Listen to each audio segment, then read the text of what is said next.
Գյուրջան Կասկադ, հասանելի բնակարաններ 65 ամիս մարման ժամկետով։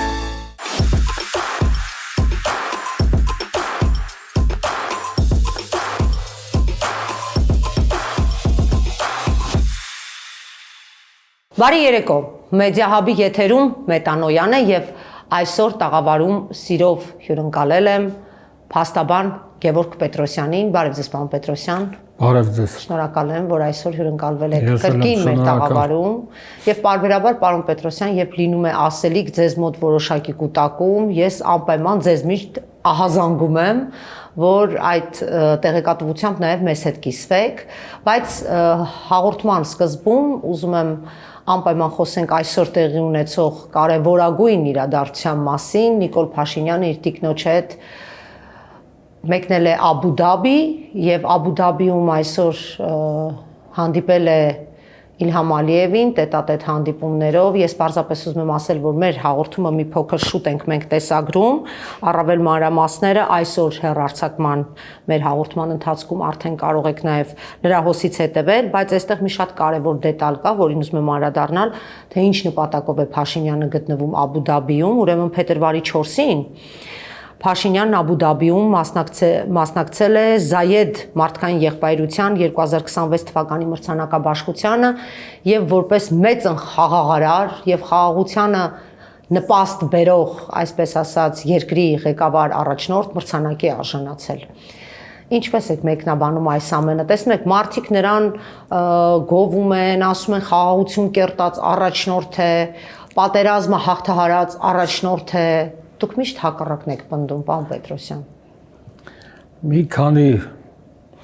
հարց տվեցիք, մի ընդհանուր հարցի մեջ։ Փունջ։ Բոլորին այո, հաթաթ անդրադառնամ։ Նախ, ինչ վերաբերում է տիկնոջ հասկացությանը։ Այո, տիկինն էլ է այցելել։ Նա տիկինը չի։ Ընտանեկան օրենսգրքի առաջին հոդվածի երկրորդ մասի համաձայն Հայաստանի Հանրապետությունում ճանաչվում է միայն քաղաքացիական կացության ակտերի գրանցման մարմիններում, այսինքն ԶԱԳՍ-ում արձանագրված ամուսնությունը, իսկ իրանք պաշտոնապես հրապարակային հայտարարել են, որ իրանք ԶԱԳՍավորված չեն։ Հետևաբար ինչ գործ ունի նրա կողակիցը Աբու Դաբիում։ Դե իրենք ասում են իր կինն է, երեխաներ ունեն համատեղ։ Հետո ես էլ կարամ շատերից երեխա ունենամ։ Հետո նա կին չի։ Նա չի օգտվում այդ կարգավիճակից։ Այսինքն այն էլ ինչ որ հիմա անում են, սա պետական բյուջեի հաշվին քաղաքացիական օրենսգրքի 1092-րդ հոդվածի համաձայն անհիմն հարստացում է։ Պարոն Պետրոսյան, քաղաքացիական ամուսնություն որպես այդպիսին պետությունը չի ճանաչում, օրենքով չէ, բայց չի ճանաչում։ Նման բան չկա։ Ընտանեկան օրենսգրքի առաջին հոդվածի երկրորդ մասում այդ հարցը կարգավորված։ Հիմա այստեղ լավ դիտարկում եք անում, օրինակ օրենքի շրջանակներում հնարավոր է, ասենք, պատասխանատվության տիրույթ տանել այս հարցը, օրինակ, որ պետբյուջեից ֆինանսավորվում է եւ այլն։ Քաղաքացիական օրենսգրքի 1092-րդ հոդվածի համաձայն դա դիտվում է որպես անհիմն հարստացում, այսինքն դու չունենալով դրա իրավունքը այդ հնարավորությունից օգտվել ես պետական բյուջեի միջոցների հաշվին, վաղը դու գալու ես պատասխան տաս։ Վնաս հատուցես պետական բյուջե։ Այսինքն այս մի դրույթով էլ կարող են կանգնել դատարանի առջև։ Իհարկե։ Ահա։ Իսկ ինչ վերաբերում է այդ եղբայրականը, ինչ ասեք, մարդկային։ Զայեդ, այո, Զայեդը, որը այսպես է ձևակերպված, Զայեդ մարդկային եղբայրության 26 թվականի մրցանակաբաշխությունը։ Ուրեմն Նիկոլ Փաշինը Հայաստանում Ադրբեջանի արտակարգ եւ լիազոր դեսպանը ոչ մարդկայնության տեսանկյունից է դրական բնութագրվում, ոչ է եղբայրության։ Ինչ մարդկային եղբայրություն։ Դուր մարդկությունն ուր, եղբայրությունն ուր։ Դու որ մարդ ալնես, այսքան սրբազան կձերբակալես, կալանավորես։ Դե ասում է հանցագործներ են։ Բանմեղության կանխավարկածը։ Մենք գիտեք, մի անգամ էլի ձեր եթերում էլ եմ ասել։ Իրենք քաղաքական բանտարկյալներ են։ Եվրոպայի խորհրդի խորհրդարանական վեհաժողովի 2012 թվականի հոկտեմբերի 3-ի բանաձև կա 1900-րդ բանաձևը, որտեղ ասում է ովքեր են քաղաքական բանտարկյալները։ Ու ամենահիմնական բանը երկուսն են կետերը։ Կարծիք արտահայտելու համար եւ մեկ էլ անհամաչափ վարչարարության ենթարկվածները։ Այսօր Նիկոլ Փաշինը այդ Ադրբեջանի արտակարգ եւ լիազոր դեսպանը այն օր ազգային ժողովում ասեց վոտերները կջարդեն։ Սա բռնության սպառնալիք է։ Բայց միայն այդ չի, շատ է այդպիսի բռնության կոչեր հնչեցել։ Ցեմ ձեզի KGB-ի պատվալները։ Հիմա այս արտահայտությունների համար, եթե Սահմանադրության 28-րդ հոդվածի համաձայն բոլորը հավասար են օրենքի առաջ, բայց ինչի Նիկոլ Փաշինը չի կանչվում պատասխանատվության։ Չգիտեք։ Ավելի վտանգավոր հայտարարությունների, որովհետև կամակատար դատարաններ ունեն, կամակատար իրավապահ ինքը համակարգ ունեն։ իր պաշտոնավարման 100-րդ օրը հանրապետության հրապարակից ասեց, խի ես երկրում այդպես դատավոր կա, որ իմ ասածը չանի, վարչապետի ասածը։ Եվ ինչ բնորոշում տվեց, ասեց վնգստացող դատավորներ են։ Փաստորեն ճիշտ էր, բայց ստե վնգստացող դատավորների մասը ես հեսա կանդրադառնամ, բայց իր արարքը որպես իրավաբան եմ ես գնահատում, դա սահմանադրական կարգի տապալում է։ Քրեական օրենսգրքի 420-րդ հոդված, որովհետև սահմանադրական կարգի տապալումը, երբ որ Սահմանադրության 6-րդ հոդվածի առաջին մասի համաձայն ասում է, որ պետական մարմինները, դրանց պաշտոնատար անձինք, տեղական ինքնակառավարման մարմինները, դրանց պաշտոնատար անձինք իրավասու են իրականացնել միայն այնպիսի գործողություններ, որոնց համար լիազորված են սահմանադրությամբ կամ օրենքներով։ Եթե կհիշեք, եթե չեմ սխալվում, 2019 թվականին ինքը հանձնարարեց դատարանների դռները փակել։ Այո։ Ասեց շրջափակել դատարանները, հիշում եք։ Սահմանադրությամբ որ նորմով կամ որևէ այլ նորմատիվ իրավական ակտի որ նորմով է նման իրավունք իրան վերապահված։ Հասկանում եք, ես 100 անգամ ասել եմ, ավելորդ չեմ համարում կրկնել։ Նիկոլ Փաշինը հրաժարական չի տալու, որովհետև ինքը շատ լավ գիտակցում է, որ իր այս 7-ամյա պախտոր պաշտոնավարման շրջանում ինքը հեղինակել է քրեական օրենսգրքի ծանրագույն հանցագործությունները ու շատ լավ գիտակցում է, որ պահին հրաժարական տվեց, կես ժամ հետո ինքն է հայտնվելու ազգային անվտանգության այդ իր ասած պատվալում։ Հատ ասում եմ հանցագործությունները 418 հոդված քրեական օրենսգրքի պետական դավաճանություն։ Թշնամու կողմն անցնելը այսօր իր բոլոր գործողությունները բախում են Ադրբեջանի շահերից։ Թշնամու կողմը անցնելը մենակ ինչի որ դու վազելով սահմանը անցնես իր տարածք։ Թշնամու կողմը ավելի վտանգավոր անցնելը այն է, որ դու քո երկրում ներքին քաղաքականությունը բախեցնում ես թշնամու շահերից։ Սա թշնամու կողմն անցնել է։ Երկրորդ, քրեական օրենսգրքի 420 հոդվածը սահմանադրական կարգի տապալում։ Սահմանադրական կարգի տապալումը, երբ որ նա կայանում ասում է, խի Հայաստանում տես դատավոր կա, որ իմ ասածը չանի։ Բա ուր մնաց սահմանադրության 162 հոդվածը դատավորները անկախ են, դատարանները անկախ են։ Հակակշիռների զրսումների մեխանիզմն է։ Ինչ իրավունք ունի գործադիր իշխանության բանը ժամավաճառը Գիժ Նիկոլը, այս որպես հապավում գործադիր իշխանության ժամավաճառ գործադիր իշխանության, հա։ Ժամավաճառը մի քայստեյության որևէ բուն աշխատանք չի կատարում։ Հիմա Գիժ մարդը ինչ իրավունք ունի վերահսկել դատավորների գործունեությունը։ Էսի սահմանադրական կարգի տապալումը։ Եվ երրորդ ավելի էլի ծանր հանցագործություն քրեական օրենսգրքի 421 հոդվածը տարածքային ամբողջականությունը զիջելուն ուղղված գործողություններ կատարելը։ Գորիսը այսօր բանը ջերմուկը ադրբեջանցիների հսկողության տակ է։ Բանում Տաշիրի մարզում, Տաշիրում քանի գյուղ հանձնվեց, Սև լիճը, Տավուշում, ներողություն, Տավուշի մարզում հանձնվեց քանի գյուղ, Սև լիճը, սա տարածքային ամբողջակ 10-ից 15 տարի ազատազրկում։ Պարոն Պետրոսյան, այստեղ համանadrական կարգի տապալման մասով որ արձանագրում եք անում, ինձ նաև հետաքրքիր է եկեղեցու դեմ կազմակերպված այս արշավը, դա էլ չի համանadrական կարգի տապալման գլխավոր որովհետև Սահմանադրության 17-րդ հոդվածի 2-րդ մասի համաձայն պետությունը անջատ է կրոնական կազմակերպություններից։ Իսկ այսօր սրա քրչափրչախումբը բոլորը լծված են այդ գործին, ոնց անեն եկեղեցին տապալել, հայ առաքելական Սուրբ եկեղեցին։ Դե մտնում են եկեղեցու նվիրապետական կարգին միջամտում են։ Այդ նվիրապետական կարգին համապատասխան ներքին, այսպես որոշումները վիճարկում են դատարաններում։ Նիկոլ Փաշինը, այդ ապիկարը երկոտանին, այնքան անպատկառ է,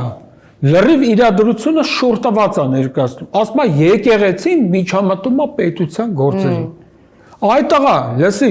ուր է, երևի նայում է հիմա։ Ուրեմն դու ես միջամտում եկեղեցու գործերին։ Եկեղեցին ինչով է միջամտել, բայց հարգելի Ռիփսիմե, եկեղեցին ինչ որտեղ իրավունք ունի միջամտել պետության գործերին։ Ինչու՞։ Այդ հնարավորությունը նախատեսված է սահմանադրությամբ։ Սահմանադրության 18-րդ հոդվածի համաձայն Հայաստանի Հանրապետությունում ճանաչվում է հայ առաքելական Սուրբ եկեղեցու բացառիկ դերակատարությունը հայապահպանման գործում։ Այսինքն եթե եկեղեցին գտնում է, որ այդ իշխանությունը չի իրականացնում հայապահպան գործունեություն, ինքը պարտավոր է անգամ, ոչ թե իրավունք ունի, պարտավոր է միջամտել, բայց պետությունը իրավունք չունի միջամտել։ Բայց դուք որտեղ եք տեսել, որ եկեղեցին միջամտի պետության գործերին։ Ընդհանրապես հայտարարություններով, հորդորներով հանդես է եկել, ասել է, այսինքն ինչ է ասել եկեղեցին, Արցախը պաշտպանել, Արցախի հուշարձանների մասին է բարձրաձայնել, եւ այս վայնասունը այդ ամենից հետո բարձրացավ, եթե հիշում եք, պարոն Պետրոսյան։ Սահմանադրության 42-րդ հոդվածի համաձայն ասում է յուրաքանչյուր ոք ունի իր կարծիքը ազատորեն արտահայտելու իրավունք։ Յուրաքանչյուր ոքի մեջ մտնում է նաև եկեղեցականը։ Նրանք քաղաքացիներ են։ Հա, եկեղեցականը։ Այդ արքեպիսկոպոսներ, չգիտեմ, սրբազանները, նրանք են յուրաքանչյուր ոք եւ ունեն իրենց սահմանադրական իրավունքը։ Իսկ սահմանադրության 39-րդ հոդվածի համաձայն անձին ազատ են անել այն, ինչ արգելված չի օրենքով եւ չի խախտում այլ անձանց իրավունքները։ Հիմա սրբազանները ինչ որ արել են կամ Սամվել Կարապետյանն ուրեք տարե կալանավոր, այ անգրագետներ։ Վահագն Չախալյանը, Հայրենասեր տղայան, Խաչիկ Գալստյանը, այո, քաղաքագիտության դոկտոր, պրոֆեսոր մարդ, այ գետինը մտնեք դուք ձեզ թողած, բախի Նիկոլ Փաշինյանին ոտները ջարդելու սպառնալիքի համար չեք կանչում պատասխանատվության։ Նորից եմ ասում, Սահմանադրության 28 հոդվածն ասում է, բոլորը հավասար են օրենքի առաջ։ Ո՞նց են հավասար։ Այսինքն այն, որ ասում է մեկնի պապանց պարանորդի, մեկին ոչ մի մայքի։ Հա, լրիվ դա է։ Այս վիճակն է հիմա մեր երկրում։ Այսինքն մեր երկրում չկա դատական համակարգ, չկա օբյեկտիվ արդարադատություն, ընդհանրապես իրավաբանությունը գցել են աղբանոց։ Պարոն Պետրոսյան, այ դուք ասացիք, որ դատավորներին հետո կանրադառնանք։ Հիմա տեսեք, կան դատավորներ, արդեն այդ անուն ազգանունները հայտնի են բոլորիս, որ եթե հատուկ մշակված ձևով, հա, ինչ որ այսպես կարուսելներ են անում, չգիտեմ ոնց են անում, գործը անպայման տանում քաղբանտարկյալ, պոտենցիալ քաղբանտարկյալների եւ արդեն իսկ քաղբանտարկյալ դարձած թե սրբազանների, թե հանրային քաղաքական ակտիվ գործիչների պատտեցնում են գործը սրանց մոտ են գցում, պարտադիր վճիռները մենք արդեն կամ որոշումները մենք գիտենք թե ինչպիսին են լինելու։ Կանխատեսելի, միշտ երկամսյա կալանքը խափանման միջոց որպես այդպիսին հետագայում ամիսներով շարունակել նույնը եւ սրբազանների մասով եւ Սամվել Կարապետյանի մասով այս դատավորները օրինակս ձեզ հիմա մի քիչ կարող է էմոցիոնալ լինի լավ ամոթ չունեն հասկացանք ամոթ չունեն կամակատար են բայց այս երկրում ես վստահ եմ, որ կյանք կա Նիկոլից հետո, հասկանում եք, եւ լինելու է այդ կյանքը։ Ինչ պիտի լինի դրանց հետ։ Ցանկացած հանցագործ ես որպես իրավաբան եմ ասում։ Հապա Միշտ ներքին հույս ունի, որ իր արարքը չի բացահայտվելու կամ ինքը չի դատվելու։ Բայց սա հանրային արարքներ են։ Ահա։ Այդ դատավորները, որոնք անմեղ մարդկանց պատասխանատվության են ենթարկում, դրա համար պատասխանատվություն կա։ Քրեական օրենսգրքի 480-րդ հոդվածն է։ Ակնհայտ անմեղ անձին քրեական պատասխանատվության ենթարկելը։ Իրանք բոլորը այդ հոդվածով գնալու են, սրանք խաբար չեն։ Ես դա եմ էլի ուզում, որ ամրագրենք ասեք։ Ասում եմ, իրանք բոլորը գնալու են քրեական օրենսգրքի 480 հոդվածը ակնհայտ անմեղ անձին քրեական պատասխանատվության ենթարկելու համար։ Իսկ կարող է իրենք ամեն դեպքում հույս են դնում հաջորդ իշխանությունների բարոյականության, բարեգթության վրա, որ ամեն դեպքում նրանք իրենց հանդեպ ամունիստիա կունենան։ Բարեգթությունը անձին չի ազատում պատասխանատվությունից։ Ասենք մեկը բռնաբարություն արածելն է, ասես ես բարեգութ եմ, քեզ ազատում եմ այդ հոդվածից։ Չէ, հույսները դնում են, որ ասեն դե ճնշումների են ենթարկվել, արել ենք, ինչ անենք։ Հետո այդ արդեն բան է։ Իրանք իրանց են սարքում փալաս։ Գիտեք ինչ։ Ես մի քանի առիթով ասել եմ, այո, փալաս են շատերը։ Բոլորը չէ, կան նաև արժանապատիվ դատավորներ։ Ես խոսում եմ քաղբանտարկյալների որոշումներն ու վճիռները կայացնողների մասին։ Կարող եմ նույնիսկ կանոններ ասել։ Մասիս Մելքոնյան, Ֆարխոյան, այն մի հատ ջայլ աղջիկ կար, որ ամուսինը ոստիկաններ անունը չեմ էլ հիշում, որ Միքայել Աջապահյանի վճիռը կայացրեց 2 տարով։ Այս ամեն ինչի պատասխանը տալու ժամանակը գալու է, չէ՞։ Անպայման։ Չկա տենց մարդ, որի պատասխանատվության ժամանակը չգա։ Պարզապես կարա մի քիչ շուտ լինի, մի քիչ ուշ լինի, բայց խնդիրը ինչու՞մն է կա։ Ես միշտ ասել եմ, մեր երկիրը կործանում է երկու կարևոր գլխավոր պատճառ։ Անգրագիտությունը եւ մորթապաշտությունը։ Այդ ձեր ասած այդ մորթապաշտության մեջ է, որը հարցում ես ասում են դե բա հրամանակ կատարել ենք։ Բան է էլի, յանի պատվերը կատարել ենք քաղաքական։ Արա, ամոթա դուք երթում եք տվել, դատավորը երթում է տալիս, որ երթվում է հավատարիմ լինել սահմանադրությանը, կատարել իր սահմանադրության մեջ գրած է, որ սրբազանին կարծիք հայտնելու համար դու կալանավոր ես, հա, այ անգրագետ։ Չէ, դե գործ են դնում, մեկին ասում են թմրամիջոց է տարածում, մեկին ասում են ահաբեկչության ակտ է կազմակերպել, մեկին ասում են միտինգներ է մարդ ուղարկել, այն Միքայել Սրբազանին ասում են հեղաշրջման կոչ է արել, մի բան գտնում ասում են, բան պետք է։ Հիմա այս բանը, վերջում ես կհիշացնեք ակրոստիկոս ունեմ։ Հա, այդ վերջում կանրադառնանք անպայման։ Այս բանը Ադրբեջանի արտակարգ եւ լիազոր դեսպան Նիկոլ Փաշինը վստահ ասում եմ Հայաստանի Հանրապետությունը գտնվում է այն բարձրության վրա, որ երկրորդ շարժիչը միանալու ժամանակն է։ Օրինակ էսի ինչ է նշանակում։ Երկրորդ շարժիչը որն է։ Առաջինը որն է։ Второе дыхание երևի էլի, հա նկատի ունի, որ շարժիչը Դիխանյան չի, Դիխանյան շարժիչ։ Կարող է թարգմանել լավ չէ։ Հա, դե, հանճարեղ մարդ է։ Ժամանակ չունեմ, հələ սրա տխմարություններ էլի, ասենք, սրան ով է խորհուրդ տալի, ով ասեց հուշում ինչ ապուշություններ դուրս տա։ Ժամանակ չունեմ, հետևաբար պետք է գործեմ անշտապ։ Ասենք դուք կարաք մեկնաբանեք, ես ինչ է նշանակում։ Այդ ինքն է ասել։ Հա, ես կյանքում չեմ բանսարկության չեմ զբաղվել։ Պարոն Պետրոսյան, դուք ո՞նց եք կարողam դրան լսեք, մի հատ է մեջբերումները հանեք։ Ես իր ձենից խորացված նևրոզ ունեմ։ Մեռադեղ խմելով իր ձենից, բայց ստիպված լսում եմ, որ փաստարկված հակադարձ եմ։ Համատարած աշխատանքից ազատումներ։ Ասում է աղքատության մեղավորը մենք չենք։ Ինք քաղաքացին է։ Ինքը քաղաքական հայացքների պատճառով մարդկանց աշխատանքից ազատում է։ Ու ասում է աղքատության մեջ դուք եք մեղավոր։ Այդ աղա Նիկոլ, լսի, սահմանադրության համաձայն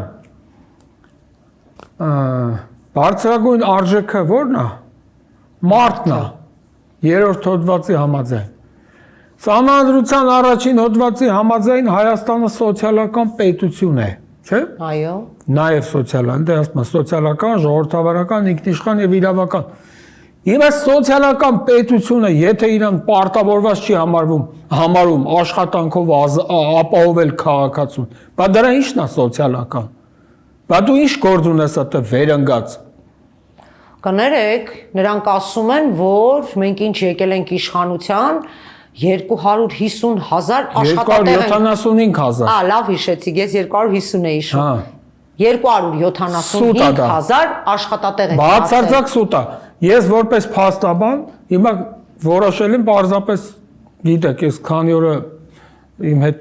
անձնական դժբախտություն տեղի ունեցավ, ես պետքա հարցում անեմ գրավոր, տրամադրեք այդ 275,000 աշխատատեղերի տվյալները։ Արսեն Թորոսյանն էր ասում, որը սոցիալնախարար է դարձել։ Արսեն Թորոսյանը սոցիալական ապահովության հարցերի հետ այնքան կապ ունի, ինչքան ես հիմենա պլաստիկայի հետ կուսաթաղանթի վերականգնում։ Թողվելի պարոն Պետրոսյան։ Հա։ Հիմենա պլաստիկա։ Որտեղից գտակ դա։ Դե տենց բժշկության մեջ բան կա, ուղղություն, հա, ինչա պլաստիկա։ Հիմենա պլաստիկա։ Հիմենա պլաստիկա։ Կուսաթաղանթի վերական, նա այդքան կապ ունի աշխատանքի եւ սոցիալական։ Բայց ինքը բժիշկ է, կարողա կապ ունենա դրա հետ։ Չէ, դրա հետ կարողա կապ ունենա, բայց իմ կապն եմ ես ասում դրա հետ։ Հասկացա։ Հիմա այդ 200 համատարած ազատումներ են։ Ես կարող եմ անուն ազգանուն հիմա եթերով չտամ, եթե պետք լինի կտամ։ Ես փաստարկված եմ խոսում։ Կյանքում չեղած բան ես չեմ ասի։ Մարդկանց կանչում համատարած ասում են դիմում, դաժե բանվորին, ասում են դիմում դու դուսարի, որ իր տեղը բերեն ԿՊ-ական, քաղաքական պատուհասների կլուբի ակումբի բանվոր։ Հասկանում եք, բանվորը, որ այդ մարդու առած փողը ինչ է, սա որը չարչարվի, տանջվի, բայց ասում են արի դիմում դու դուսարի, որ ԿՊ-ական բերենք։ Ասենք, այս սրա հեղինակը այս երկոտանին է։ Նիկոլ Փաշինը։ Սա խոսում է աշխատանքից եւ աղքատությունից, ասում է մարդիկ իրանք են մեղավոր, որ աղքատ են, մենք մեղավոր չենք։ Տեսեք, թոշակների մասով խայտարակ հայտարարություններով հանդես եկավ Նիկոլ Փաշինյանը, որի արդյունքում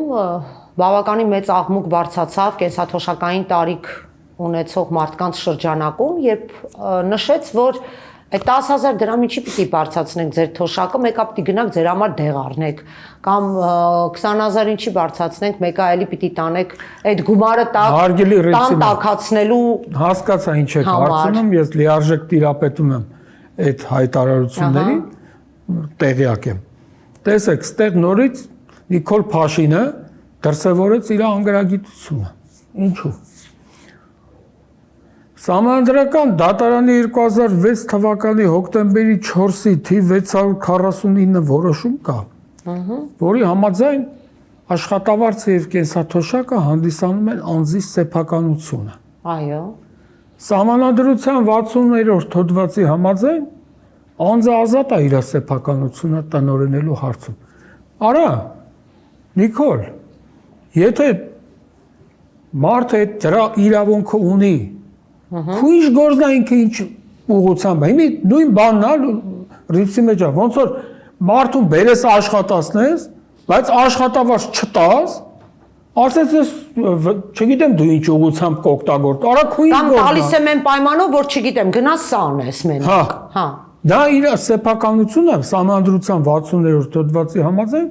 ազատորեն տնօրինելու իրավունք ունի։ Այո։ Ինքն է որոշում։ Հիմա իմ ջեբը ինչքան փող կա, ես եմ որոշում, գնամ էդի ռեստորանում ծախսեմ, գնամ բժշկի տամ, չգիտեմ ինչ ուրիշ ուղղությամբ, մեկին նվեր տամ, մեկի ծնունդին գնամ։ Դու ինչ գործ ունես, արա դու вообще օրենք կարդում ես, իբր լրագրող ես եղել։ Բայց հիմա տեսեք, նաև կենսաթոշակների մասով ամբողջությամբ դարձրել է քարտային։ Այս խեղճ ծերերը մանավանդ հեռավոր գյուղերում ոչ խնդիր ունեն։ Կարևոր բան էլ ասեմ, հարգելի Ռիփսիմի, ես սա նաև 3-ի առաջ օրը այլ եթերով եմ ասել։ Այս իշխանությունը խաբար չի իր գլխի գալիքից։ Ինչի՞։ Սահմանադրության 84-րդ հոդվածի համաձայն ասում է, որ յուրաքանչյուր կարիքավոր եւ տարեց մարդ ունի արժանապատիվ կյանքի իրավունք։ Այո։ Իսկ այդ հոդվածի երկրորդ մասը ասում է, որ նվազագույն աշխատավարձի չափը սահմանվում է օրենքով։ Մենք ունենք նվազագույն ամսական աշխատավարձի մասին օրենք 2003 թվականի դեկտեմբերի 17-ի օրենքն է, որի համաձայն իրանց օրոք ավելացում արվեց, որ նվազագույն աշխատավարձը 75000 դրամ է։ Այո։ Այսինքն այս նորմի համակարգային մեկնաբանման արդյունքում,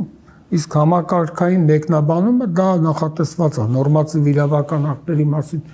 օրենքի 41-րդ հոդվածում, որ պետքա ընդհանուր բովանդակությամբ մեկնաբանելը։ Այդ նշանակում է, որ այսօր Հայաստանում ժողովուրդ լսեք, ձեր ցավը տանում, պետք է նվազագույն թոշակը լինի առնվազն 75000 դրամ։ Իրանք են սահմանել։ Այսօր ինչքան թոշակառու կա, որ ասենք 60000 է ստանում։ Բայց 75000 դրամ ստանում են միայն, չգիտեմ, 50 եւ ավել տարիների աշխատանքային ստաժ եւ որոշակի բարձր աշխատավարձ ունեցող թոշակառները։ Ո՞վ է այս երկրում 75000 դրամ թոշակ ստանում։ Շատ քչերը։ Միջինը 40000-ն է, 30-ից 60000, այո, 75-ն արդեն համարվում է բարձր թոշակ։ Էն էլ այդ մարդիկ ամբողջ կյանքը տանջվել, տառապել, չգիտեմ, կամ հատուկ նշանակության աշխատանքների մեջ են եղել։ Այսինքն իրանք պարտք են թոշակառուին։ Իհարկե։ Եվ թոշակառուի իրավահաջորդները, եթե անգամ այդ թոշակառուները մահանան, իրենց իրավահաջորդները, զավակները, քույրը, եղբայրը, իրավունք ունեն պետությանը դատի տալ պակաս վճարված կենսաթոշակը բռնագանձելու պահանջով։ Այդպես կարգել կա, այդպես հնարավորություն կա, այսինքն եթե չի վճարել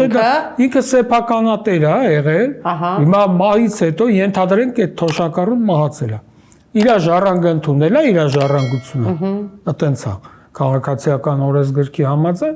ինքը իրավունք ունի հայց ներկայացնել պետության դեմ։ Բայց եթե պարոն Պետրոսյան մարդը մահացել է, ինչպես պիտի, էլ ինչի պիտի պետություն իրեն թոշակ տա։ Չէ, չվճարված մասը։ Չվճարված մասը։ Մինչև մահանալը։ Հա, հասկացա։ Դրա մասին է, թե չէ մահացածին ինչ կենսա։ Դե հա, դե պարզ է։ Հիմա այս Պապոյանը ինչ է այս Էկոնոմիկայի նախարարը, հա։ Վարչապետը թմբուկը նվեր էր ստացել, մի քանի ամիս սովորել էր գործիքին տիրապետելու համար։ Ասենք, այս նյութը էկոնոմիկայի նախարարի ինչ ասելի, Ռիփսի մեջ են սրանք լրիվ ծիծաղի առարկա են։ Նախ վարչապետը բանուգործը թողեց տնտեսությունը թմբուկ է նվագում, սկսենք դրանից։ Արա դու որորվան նվագում։ Նախընտրական քարոզչություն է անում, պարոն Պետրոսյան, սկսել է արդեն, չեք տեսնում։ Բայց թմբուկ նվագելը քարոզչությանը ինչ կապ ունի։ Եվ երկրորդ, այդ փաստը հիմնավորում է էկոնոմիկայի նախարար, գոնե մշակույթի այն բանը Ժաննա Անդրեասյան ինչա, էդի ասենք ասեր, այն Պետրոսի կնիկը։ Էկոնոմիկայի նախարարը ինչ գործ ունի, հիմնավորի թե վարչապետը խիա թմբուկ նվագում։ Հələ սրանց բանու գործը այսինքն հասկանում եք, Ռիփսի մեջ այս իշխանության ներկայացուցիչները բոլորը զբաղված են իրանց հետ կապ չունեցող գործով։ Գիտեք, հարգելիս, ես մի կարծիք ունեմ, որ մարդու բարոյականությունը մեծապես կախված է նրանից,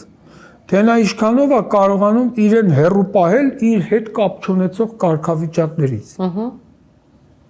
Էկոնոմիկայի նախարարը հիմնավորում է թմբուկ նվագելը։ Երեք էլ մեկը կար, մի նախարար էր, ինչ էր, մարզպետ էր, վայ սուտ կլինի, որ ասեմ անունը կհիշեմ, Խուդացյան, հա, թե հա։ Դա նախարար է, թե նախարարը։ Ինչի նախարարն է։ Չգիտեմ ինչի, դրանց ով է ճանաչում։ Երեք գիտեք, ուղղակի կարդացի ազգանունը, մի հատ տենց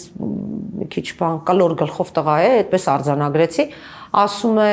դե ես ասում եմ չէի մասնակցել այդ բենդում ներգրաված չէի, որովհետև ես վարչապետի նման տաղանդ, շնորհք, ռիթմ, ունակություններ չունեմ, դրա համար էլ ներգրաված չեմ, այ որ հիշեմ թե դա որ նախարարներ, դա էլի իրեն հետ կապ չունեցող։ Չէ, սրանք ոչ մեկ իրանց հետ կապ չունեն, իրենց բանած գործեր։ Բանը անսամբլի գործերով։ Իրանց զբաղեցրած կարգավիճակի հետ բացարձակապես կապ չունեն։ Հələ այս բանը Արաբատ Միրզոևը բենզինի ձեռք բերումը, որքան հասկանում եմ, շատ շահավետ է մեր քաղաքացիների համար, խնդրեմ։ Արտաքին գործերի նախարարը խոսում է բենզինի ձեռքբերման մասին։ Իա, բա բենզինի ձեռքբերման մասին խոսում է, որտեվ ադրբեջանական բենզինից է խոսում։ Իսկ ադրբեջանական բենզինը, որ Հայաստան է գալիս ընդամենը 50 դրամ էժան ցուցիչով, Արադ Միրզոյանն իր սեփական հաղթանակն է համարում, պարոն Պետրոսյան։ Բայց բանը ազգային ժողովի ոչ բարով նախագահ կոչեցյալ Ալի Սեմինը։ Դե դա թուրքամետ մարդ է, դրա համար ես թուրքական եմ։ Ներողություն, երեք մարդու իրավունքների պաշտպանը ասաց, որ այլևս պետք է մենք մեր խոսույթից հանենք թուրք բառը, թուրք հասկացությունը, որովհետև ազգային խտրականության ցուցանիշ է դա եւ մարդիկ պետք է հասկանան, որ դրա համար պետք է նաեւ պատասխանատվության ենթարկվեն, որովհետեւ դա ազգային արժանապատվությունը ոտնահարելու, մարդու իրավունքը ոտնահարելու խնդիր է։ Չէ, մի րոպե, ես չեմ իհարկե նայել, չեմ տեսել այդ հրապարակումը։ Մարդու իրավունքների պաշտպանը։ Բայց Նիկոլ Փաշինյանը ասել է, որ թուրք վիրավորանք չի։ Ես ված չեմ զգում, որ ինձ ասեն թուրք։ Հա, ասել է, սա էլ ասում է, եթե դուք փորձում եք միմյանց ինչ-որ կերպ պիտակավորել թուրք անվանումով, ապա դրա համար պետք է միանշանակ պատասխանատվություն լինի։ Դե հիմա գործող օրենսդրության համաձայն նման պատասխանատվություն չկա ազգին իր անվանումը տալու համար։ Հիմա ես մեկին ասեմ ուզբեկը ասենք, էս ինչը։ Կամ չգիտեմ, ռուսա, կամ բան չինացի, այդ եղավ պատասխանատվության հիմք։ Դե հիմա Ալեն Սիմոնյանը հայ է։ Ալեն Սիմոնյանն է հայ։ Ես էլ Ուրուգվայից եմ։ Ինչ եք մեջբերում։ Կա պատերազմի կուսակցություն, այդ ասում այդ Ալի Սեմինը։ Եվ կա խաղաղության կուսակցություն։ Ռիծեմե ջան, ես ասել եմ, էլի կրկնում եմ, խաղաղություն նախ չի լինելու։ Որովհետև խաղաղությունը դա հարաբերականորեն կամ լրիվ հավասար սուբյեկտների միջև կնքվող գործարք է։ Իսկ այսօր ցավոք սրտի Հայաստանը հավասար կամ գոնե հարաբերականորեն հավասար չի Ադրբեջանի հետ։ Եվ այդ խաղաղության օրակարգը սա նախընտրական քարոզարշավի նյութ է։ Ինչ խաղաղություն, եթե իմ երեխեն քու մոտ գերի է։ Եթե մենք անգամ մեկ գերի ունենք Ադրբեջանում, ուրեմն խաղաղության մասին խոսք չկա։ Սա նախընտրական քարոզություն է, ժողովուրդ ձեր ցավը տանեմ։ Ձեզ ուզում են ցույց տան իբր խաղաղություն են բերել։ 5 րոպե հետո կարող է այսօր ստե պատերազմ լինի, որովհետև թուրքը այսօր բանակը զինում է, նոր տեխնոլոգիաներ է բերում, նոր տեխնիկա է բերում, իսկ դուք բանակը քանդում եք։ Եվ Ադրբեջանի առյուծի բաժինը պետական բյուջեի հենց բանակը վերազինելու։ Այո, բանակը վերազինելու, հզորացնելու վրա է գնում։ Իսկ սրանք բանակը ոչնչացնում են։ Ինչ խաղաղություն կարող լինի։ Ու ելի եմ ասում, Ռիփսիմե ջան, շատ բարձ բան եմ ասում, ես ինչ մի հայտնագործություն չեմ։ Եթե ես քեզ ասում եմ, դու իմ ընկերն ես, իմ հարազատն ես, բարեկամ ենք մենք, բայց ես քո երեխուն իմ մոտ գերի եմ պահում, այդ եղավ խաղաղություն։ Չէ։ Իսկ մենք այսօր ադրբեջանական բանտերում ունենք Արցախի նախագահներ, ունենք ռազմական գործիչներ։ Հենց միստր Ուժասին։ Սարսեն Թորոսյանն է, սոցապ նախարարը։ Հա, կարակ մեծացնեք նայենք։ Դե բոլորը գիտեն իրան։ Ասում է բանը, առանց աշխատանքի հնարավոր չէ պայքարել աղքատության դեմ։ Իրանք մարդկանց աշխատանքից զրկում են։ Ու հետո էլ խոսում են աշխատանքի մասին, աղքատության մասին։ Կամ էս, որ ասում են դդում։ Որպես պատասխանատու քաղաքացիներ են Արայիկ Հարությունյանն ինչ է, վարչապետի աշխատակազմի ղեկավար։ Որպես պատասխանատու քաղաքացիներ եկեք օգնենք համակարգին, անջատենք ավելորդ լույսերը։ Ասենք վարչապետի աշխատակազմի ղեկավարը զբաղված է լույսերը անջատելու կոչով։ Էդ էլ բան է, էլի, հեծում ուզում են տնտեսումներ անեն երևի որոշակի։ Չէ, բայց ասենք ինքը ինչ կապ ունի դրա հետ։ Վայ, պարոն Պետրոսյան, հիմա դե ինչ ուզում խոսում են, դուք իզուր տեղը նյարդեր եք քայքանում։ Ներողություն եմ խնդրում, ես էլ բանն ասում։ Նիկոլ Փաշինը։ Ներողություն եմ խնդրում Հիսուսին միայնակ թողնելու համար։ Այդ լսեք։ Արա դա եպեք իրար հետ եղեք դուք։ Բլոտ եք խաղացել, ինչ եք արել։ Հիսուսին միայնակ, յանի Հիսուսի հետ ինքը գնաց է մնացել է, մի հատ էլ մենակ է թողը հիմա։ Դե գիտեք, այս կապակցությունը։ Քրիստոսը ջան, այս ցինիզմը ես չեմ հասկանում։ Ծաղրում են մեզ, բոլորիս, քեզ, ինձ, մյուսների։ Հիսուսին մենակ եմ թողել։ Իբր թե եկեղեցու դեմ արշավի մի դրվագն է դա, պարոն Պետրոսյան, ասում է, որ հոգևորականները պիղծ են, են, մեր եկեղեցին է վարյա գնաց է, Հիսուսն էլ մենակ է մնացել։ Ու էդի ում շնորհիվ։ Հասկանում եք, որ մեր եկեղեցին այնքան վատն է, որ Հիսուսը մենակ է մնացել, Հիսուսի խոսքը այստեղ չի հասել։ Հիմա այստեղ են, տեսեք ինչ ջանքեր է գործադրում, որ Հիսուսի խոսքը նորից բերի հասցնի այս ժողովրդին։ Չէ, բայց ասում եք իրան դրել մարգարեի տեղ, էլի սա, դուք հասկանում եք։ Կամ էլ ինչ մարգարե, ուզում Աստվածան է։ Ես էլ Հիտլերի քավորն եմ, եթե ինքը մարգարե է։ Դե ինքը ուզում է այդ ճանապարհը Ադոլֆ Հիտլերի քավորն է։ Դե կներեք, այդ իրականում Միստեր Ուժեսը նորից։ Այսօրվա իմ գլխավոր բնորդուհին ինքն է։ Ընդդիմությունը փուրն է տալիս եկեղեցուն, խնդրեմ։ Լսրա ցինիզմը։ Ընդդիմությունը ինչով է փուրը տալի եկեղեցուն, արա։ Որա դու ամոթ չունես, որ ապրում ես։ Դու չես ամաչում, որ ապրում ես։ Ավելորդ գոյացություն։ Վերջնուր, քեզ գնա, բարձանենք։ Սես կարակ կլի։ Բայց գիտեք, այս տղան միշտ ասում էր, որ ինքը բան է, աթեիստ է, չգիտեմ ինչ է։ Անաստված։ Հիմա էլ ինչ որ ընկած են բանը, Բրեմենյան երաժիշտների խմբով ամբողջ օրը թափառախմբի, հա, թափառախմբով էս եկեղեցու տեն եկեղեցի է գնում, սա ինչ կապ ունի եկեղեցու հետ գնում է։ Ինքը բայց հայտարարել է, չէ՞ որ ես աթեիստ եմ, ես կապ չունեմ, ծաղրում էին, Աստվածաշունչն էին ծաղրում եւ այլն։ Բայց հիմա դուք ինչ գործ ունեք այդ եկեղեցիներում, ես չեմ հասկանում։ Շեֆը հրահանգել է, գնում է զորով, դառել են հավատացյալ զորով։ Հա, իրանց ամեն ինչը զորով է։ Մարգարե Նիկոլի շնորհիվ։ Բա։ Ուրեմն այս բանը, այդ էլի այդ Պապոյանը ինչա։ Ադրբեջանից մի քանի հազար տոննա վառելիք են տալիս։ Այս մարդիկ չեն կարդացել Սահմանադրության 3-րդ հոդվածը, որտեղ Հայաստանը ասում է, Հայաստանում գլխավոր արժեքը, բարձրագույն արժեքը մարդն է։ Սրանց համար բենզինն է, վառելիքն է, սրանով ցույց են տալի, իբր երկրին օգուտ են տալի։ Արա, ռազմագերիներին հետ բերեք։ Կարևոր արժեքը այդ տղեկն են, որ ես գտնում եմ Ռիփսիմե ջան, որ ցանկացած ազատամարտիկ ոչ միայն կռվել է իր համար, իր ընտանիքի, այլ նաև իմ համար, ես պարտք եմ։ Բա, մեր համար են կռվել, պարոն Պետրոսյան, մեր երկիրն են պահել։ Բայց այսօր մենք տեսեք ինչ աղետալի վիճակում ենք հայտնվել, պարոն Պետրոսյան։ Ամեն ինչ ունի իր ավարտը։ Այդ թվում եւ այս ճակերտավոր իշխանություն, ես սրանց իշխանություն չեմ համարում։ Գիտեք ինչի։ Սահմանադրության երկրորդ հոդվածը, որ ասում է իշխանությունը պատկանում է ժողովրդին, էդի մենակ այն չի, որ ընտրությունների վաղ թվեր գրեն, ասեն այս ինչ կուսակցությունը հաղթեց։ Այդ հաղթած այն էլ ճակերտավոր ուժը պետք է հաշվետու լինի ժողովրդին։ Սա է ժողովրդավարությունը։ Այդ երկրորդ հոդվածը սահմանադրության դա է, որ ասում է իշխանությունը պատկանում է ժողովրդին, ժողովուրդը պետք է կարողանա վերահսկողություն իրականացնել իր իսկ ընդունենք թե օրինական ձևավորած իշխանության նկատմամբ, բայց այսօր դուք ո՞նց եք կարծում, գրագետ մարդ եք, շրջայաց մարդ եք, այսօրվա իշխանությունը հաշվետու է մեր ժողովրդին, բացարձակապես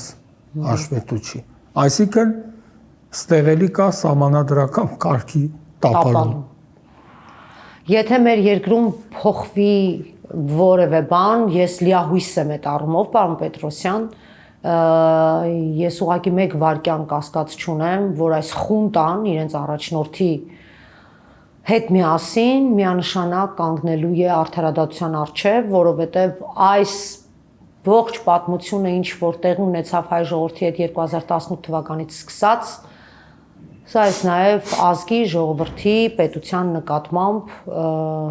տեղի ունեցած ամենամեծ հանցագործությունն եմ համարում եւ ժամանակը կգա այդ ամեն ինչի պատասխանը։ Մենք ապրում ենք ամենախոշոր դժբախտության ժամանակներում, որտեղ ինչի համար, որ իշխանությունը բացարձակ հաշվետու չի ժողովրդին, ինչ ուզում անում են, ինչ ասես խոսում են, ամենաայլանդակ ձևով։ Ասենք Նիկոլ Փաշին, լսի արա, դու որ հելում ասում ես, ես ձեզի կլցեմ բանտերը, ածապատվալներ, դու նման իրավունք ունես, դու չես ամաչում, դες բան ես խոսում։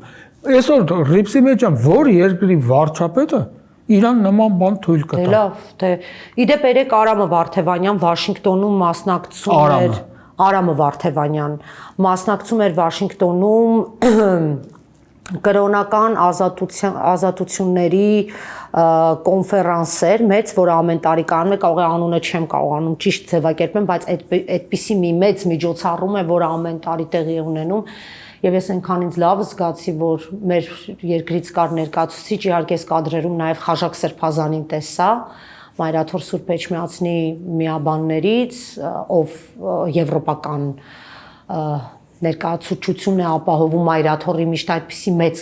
միջոցառումների ժամանակ եւ Արամը շատ փայլուն խոսեց եւ հենց հղում արեց, որ դուք պատկերացնում եք մի երկիր, կաթոլիկ մի երկիր, որտեղ իշխանությունը տվյալ կառավարության ղեկավարը եւ ողջ կառավարության կազմը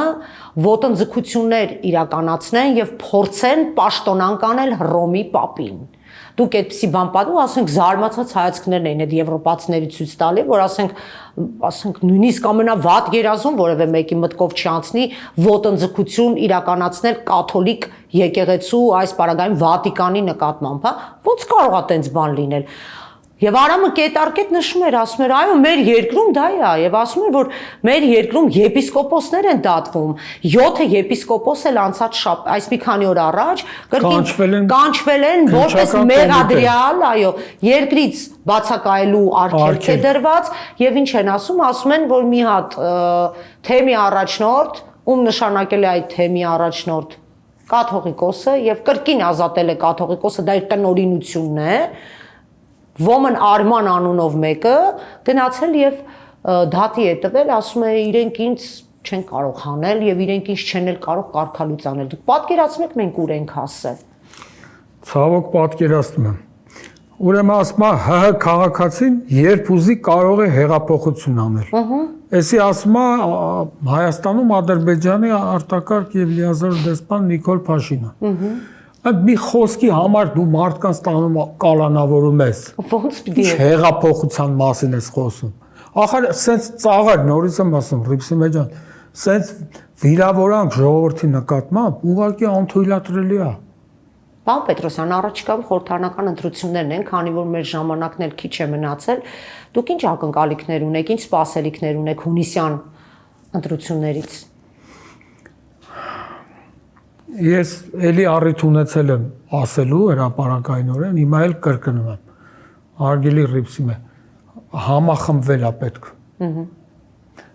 Իրական ընդդիմադիր ուժերը պետք է համախմբվեն։ Ու այսօրվանից հələ արդեն ուշացել ենք։ Գիտեք ինչի, որովհետև եթե պիտի վերջին 2 օրը որոշեն համախմբվել, դա օգուտ չի տալու։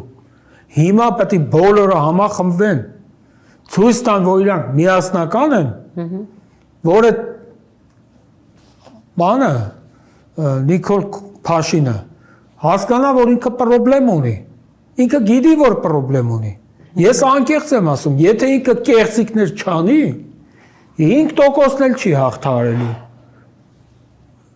Այդպես մի հատ խոսք կա։ Դե վարչական ռեսուրսը շատ մեծ կարգով գործի են դնելու, պարոն Պետրոսյան, որևէ մեկը չի կասկածում, ճնշումներ, բռնաճնշումներ, վախեցնել, ամեն ինչ ինքը անելու է։ Այն օրը նայում եմ մի հատ նյութ, բանը, պատգամավոր ազգանունը, լրագրողը Սյուզի Բադոյանը, ահա, եւ մեկ էլ պատգամավորը հարց է տալի ոստիկանին, ահա, ասում է ես չեմ պատասխանում ձեր հարցին։ ահա։ Դե դեբիլ է, չի հասկանում, որ հանրային ծառայության մասին 2018 թվականի մարտի 23-ի օրենքի 12-րդ հոդվածի առաջին մասի 7-րդ կետի համաձայն հանրային ծառայողը պարտավոր է ապահովել հրապարակայնություն։ ասում եմ դուք հիմա ինչի համար եք ստեղ։ Ձեր ղեկավարի անունը ասեք, զանգեմ, ասում եմ ես ձեր հարցին չեմ պատասխանում։ Սա լրագրողի մասնագիտական գործունեությանը խոչընդոտելու դասական դրսևորում է։ Քրեական օրենսգրքի 237 հոդվածը։ Այսինքն ինչ է նշանակում չեմ պատասխանում։ Այդտեղը դու պարտավոր ես, օրենքն է սահմանում, որ դու պետք է ապահովես քո հանրային ծառայության հանրամատչելիությունը, հրապարակայնությունը։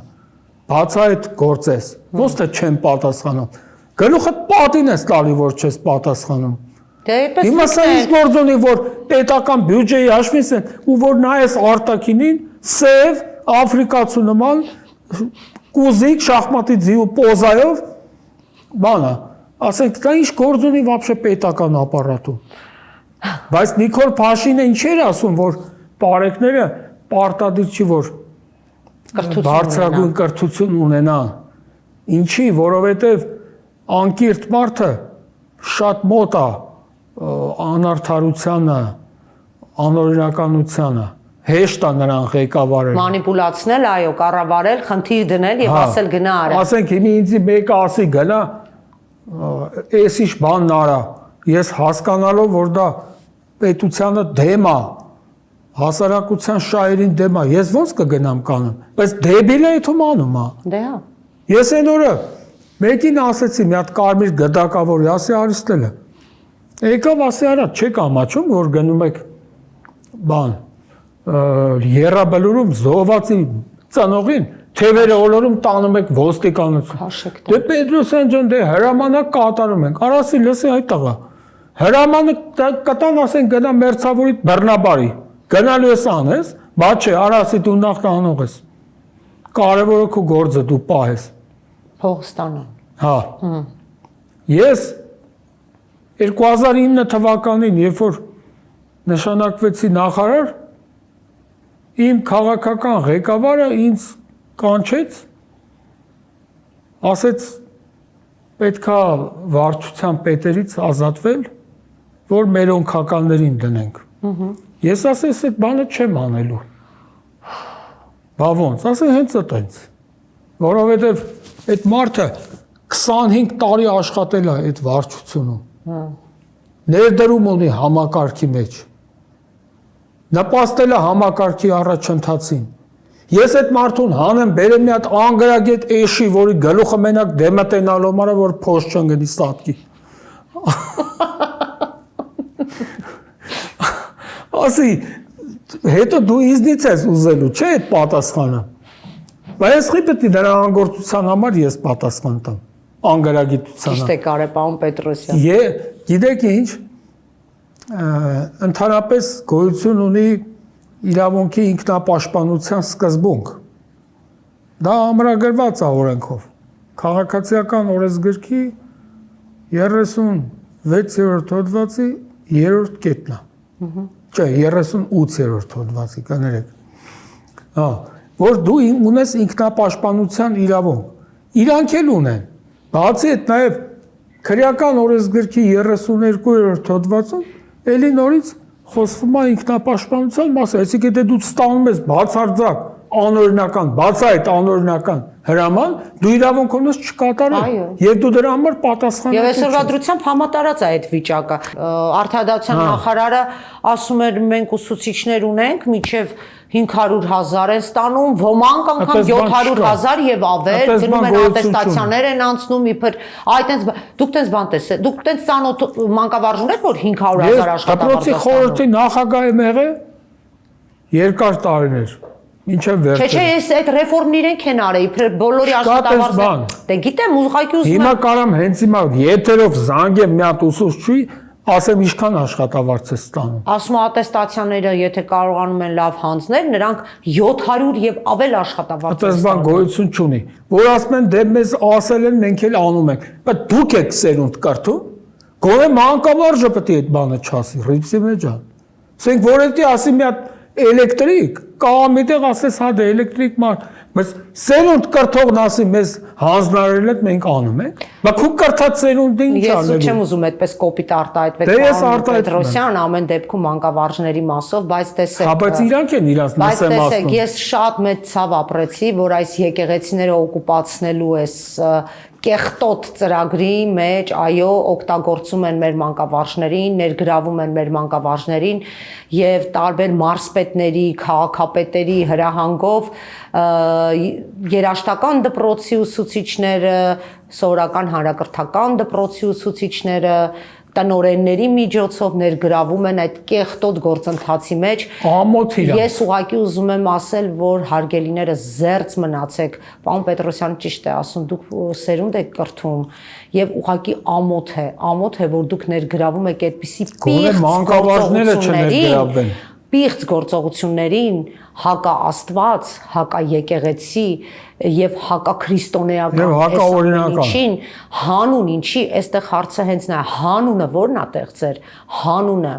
Վերջի վերջո սա շատ ծանր մեղք է, որը դուք վերցնում եք ձեր ուսերի վրա եւ հաշվի առեք, որ դուք ունեք ընտանիքներ, երեխաներ, այնպես մի արեք, որ իսկապես իրենք ամաչեն ձեզնից։ Սա շատ կարեւոր հանգամանք է։ Ես սա պետք է արձանագրեի շարունակելով պարոն Պետրոսյանի։ Ասեմ եւ վերջում ակրոստիկոսը քանի որ ժամանակի ուրեմն գրել են Ալեն Սիմոնյանը, Ալի Սեմինը 11 հոգով գնում են Ռուսաստան։ Հա, գնում են Մոսկվա։ Հա։ Ինչ առաքելությամբ են գնում, չի գրած։ Եվ վերջում ինչ պրոդուկտ են տալու։ Մենք ունենք կառավարության որոշում 2005 թվականի դեկտեմբերի 29-ի թիվ 2335 որոշումն է, որտեղ ասում է, որ գործուղված անձը որ գալիս է, պարտավոր է հաշվետվություն ներկայացնել իր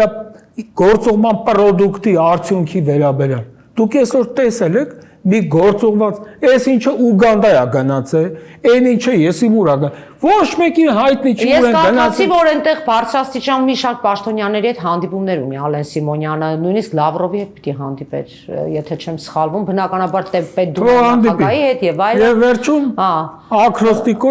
ակրոստիկոս, այո։ Զոնված Նիկոլ Փաշինյան ազգանունով։ Ահա։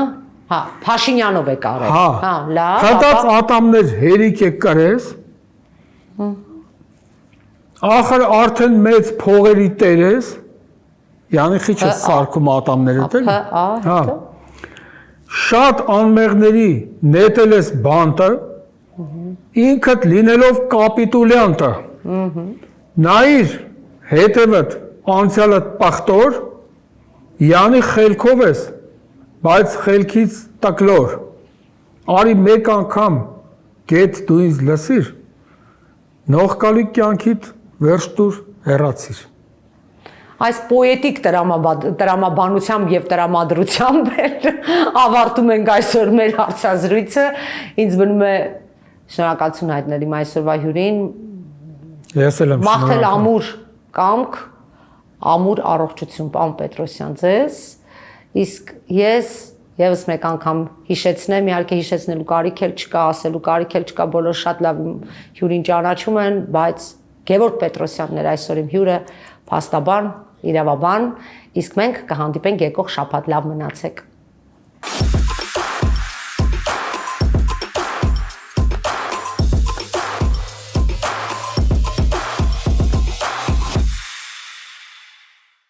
Գյուրջան Կասկադ, հասանելի բնակարաններ 65 ամիս մարման ժամկետով։